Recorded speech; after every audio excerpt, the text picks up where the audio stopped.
hors d'état de nuire ces personnes d'une mauvaise, je vais dire quoi, ces personnes mal intentionnées, ces bandits de grand chemin, qui se transforment en coupeurs de route. Coupeur de route. Bon, en tout cas, je pense qu'on aura toute cette émission pour revenir sur la question, sur le sujet. Cet instant précis, on va devoir laisser la place à Junior Ossin avec la revue de presse qui certainement, à travers les unes, va y revenir. Mais c'est un phénomène vraiment désolant. On rassemble des alertes de diverses régions et de divers points. Ça commence à faire fort, ça commence à faire beaucoup. Il faut absolument vraiment se pencher sur la question comme le gouvernement d'ailleurs a commencé hier. On va y revenir. 6h59, on tourne ce petit moment de break, cette petite transition et on accueille Junior Ossin pour la revue de presse.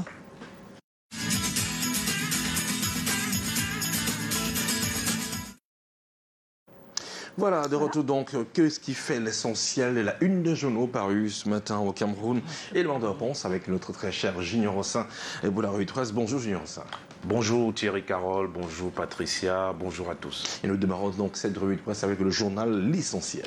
Et l'essentiel de ce matin s'intéresse à l'insécurité au Cameroun. On parle bien sûr du retour des coupeurs de route dans notre pays. C'est le titre qui occupe la une principale du journal L'Essentiel en kiosque ce mardi matin. Le journal dont nous rappelle que les voyages de nuit sont devenus dangereux sur les axes Yaoundé-Bafoussam, Yaoundé-Douala. Des coupeurs de route sèment la terreur. Rien que le week-end dernier, c'est pas moins de 4 agressions visant des véhicules de transport de marchandises et des personnes et des voitures particulières ont été commises sur ces axes très fréquentés. Le bilan actuel est d'un mort et de plusieurs blessés, une situation alarmante qui a amené les autorités administratives et les forces de maintien de l'ordre à réagir. La sécurisation des zones d'agression devrait rassurer les transporteurs et les voyageurs. Les détails sont contenus en page 3 du journal L'Essentiel de ce matin. Un autre journal est également en kiosque ce mardi matin, c'est bien sûr le journal Caporal.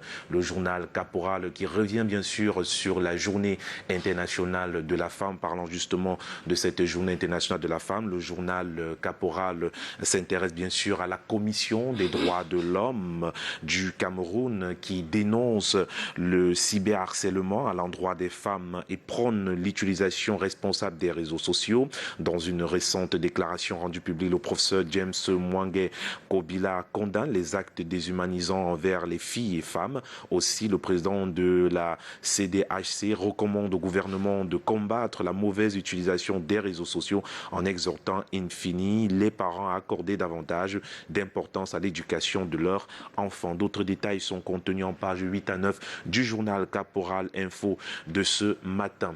Et nous parlons politique à présent avec un autre journal qui est également en kiosque, c'est bien sûr La Nouvelle Expression.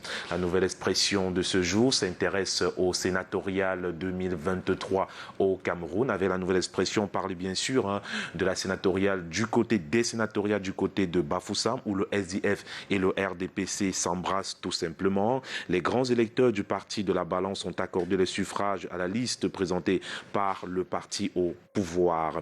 Et dans la suite de cette revue de presse, eh bien, La Nouvelle Expression s'intéresse également à l'Assemblée nationale. On parle du code de la famille toujours attendu lors de la session de juin 2020, l'avant-projet de loi portant code des personnes et de la famille longtemps exigé avait fait l'objet d'instances débats dans les réseaux sociaux et les médias, avec en vedette la lancinante question de la double nationalité. 3 ans après, certaines sources reviennent encore sur le sujet. Les précisions sont alliées en page 3 de ce journal. Et puis le même journal s'intéresse au leadership mondial. On parle de l'Afrique qui est absente parmi les 30. Eh bien, le cabinet britannique Brad Finance vient de rendre public son rapport Global Soft Power Index 2023 qui classe les pays les plus influents au monde. Eh bien, l'Afrique semble ne pas être dans le top 3 selon le journal La Nouvelle Expression de ce mardi. Eh bien, le même journal nous parle de cette relation entre le Cameroun et le Fonds monétaire international, des objectifs non atteints, souligne donc La Nouvelle Expression ce mardi. L'approbation le 8 mars 2023 de la 3e revue du programme économique et financier 2021-2024 entre le Cameroun et le Fonds monétaire international s'est faite à la faveur de certaines dérogations malgré la non-atteinte des objectifs. On parle également de la FECAFOOT. De ce côté, l'on s'intéresse beaucoup plus à la santé financière qui préoccupe là-bas. Les caisses de la Fédération camerounaise de football ne sont pas vides, contrairement aux propos de certains responsables de clubs. Peut-on lire donc avec un peu plus de détails en page 5 du journal La Nouvelle Expression de ce matin. Et de l'économie au rendez-vous ce jour, c'est avec la lettre de la Bourse qui est également en kiosque ce jour.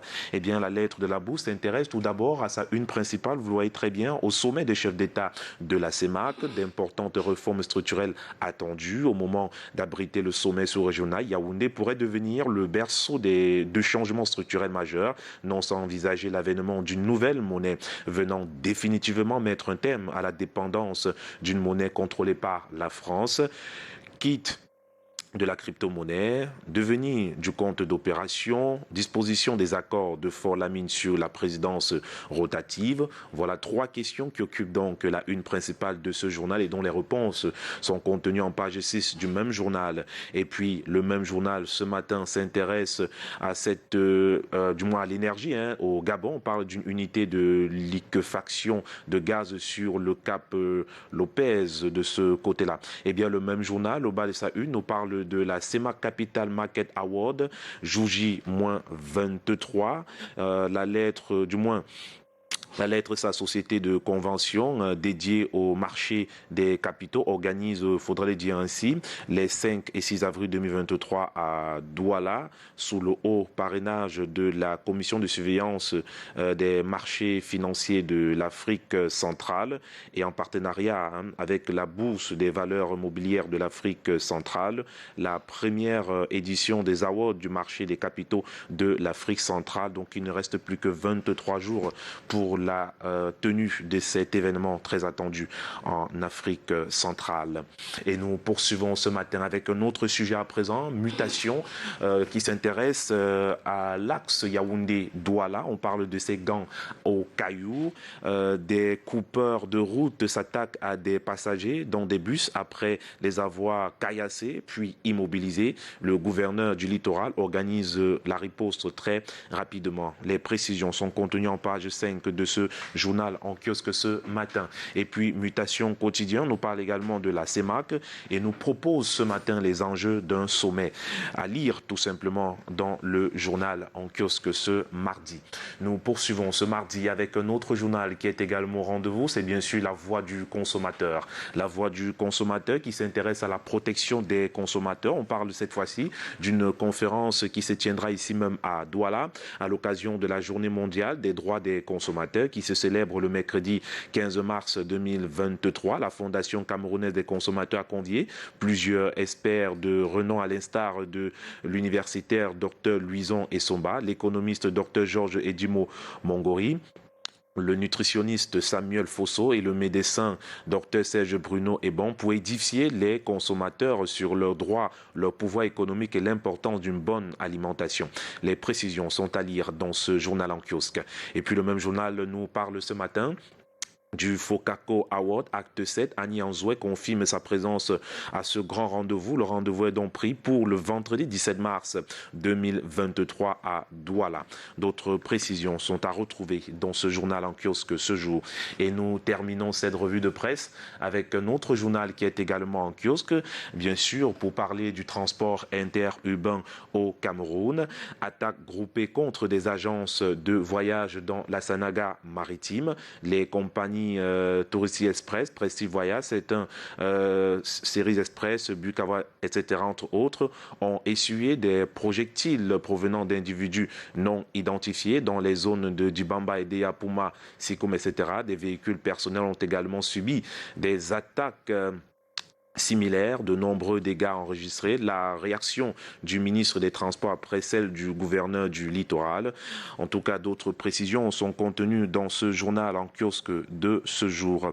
Et c'est bien sûr avec... Non, mais avant de terminer, avant de boucler rapidement, on va s'intéresser tout d'abord à ce sujet qui occupe la colonne de gauche de ce journal. Il s'agit bien sûr de l'industrie créative et culturelle. On en parle bien sûr avec Riposte en kiosque ce jour pour vous dire que le GICAM et l'UNESCO sont ensemble pour accompagner, se sont mis ensemble pour accompagner tout simplement les promoteurs locaux.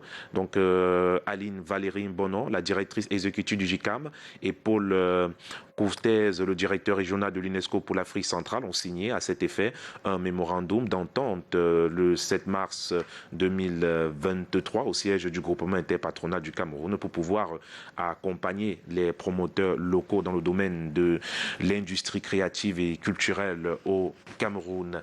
Et c'est avec cette information que nous mettons un thème à cette revue de presse ce matin sur Canal 2 International. Merci Junior. Ce phénomène, il est tout nouveau, qui se répand d'ailleurs comme une traînée de poudre.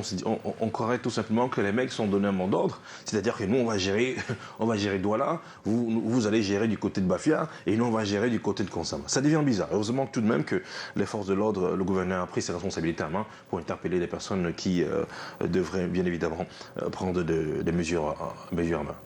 En tout cas, le sujet est tellement sensible et le sujet inquiète de plus en plus. Mais voilà, vous l'avez rappelé, le gouverneur a réagi. C'est l'occasion, si vous le permettez, de dire tout de même bonjour à ces hommes en tenue qui, n'est-ce pas, seront mobilisés, je pense que dès ce jour, ou peut-être depuis hier certainement, pour pouvoir garantir une bonne sécurité à tous ces gens.